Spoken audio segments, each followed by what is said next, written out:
ফাতেমা বলছিলাম। ফাতেমা, কেমন আছেন আপনি? ভালো আছেন? আলহামদুলিল্লাহ ভালো আছি, আপনি ভালো আছেন ভাইয়া?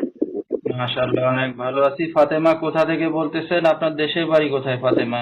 আমি ঢাকা থেকে বলতেছি, আমার দেশের বাড়ি ঢাকাতেই, আমি ঢাকা থেকে। আচ্ছা, ঠিক আছে। তো ফাতেমা, কে কে আছে আপনার ফ্যামিলিতে? আমার ফ্যামিলিতে আমি আছি, আমার খালা আছে, আমার ছোট বোন আছে।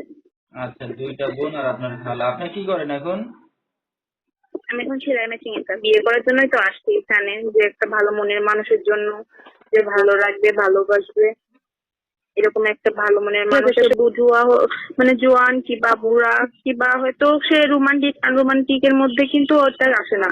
মেয়েরা চাই একটু ভালোবাসা, আসলে মেয়েরা কিন্তু ভালোবাসার পাগল, তারা আর কিছু চায় না, একটু ভালোবাসা পেয়ে গেলে। আচ্ছা, একটু ভালোবাসা পাইলে আপনি যে কোনো কাউকে বিয়ে করতে রাজি আছেন, এই তো? তো ফাতেমা, আপনার সাথে দর্শক ভাইরা কিভাবে যোগাযোগ করবে? আমার হচ্ছে ভিডিওতে নাম্বার দেওয়া থাকবে।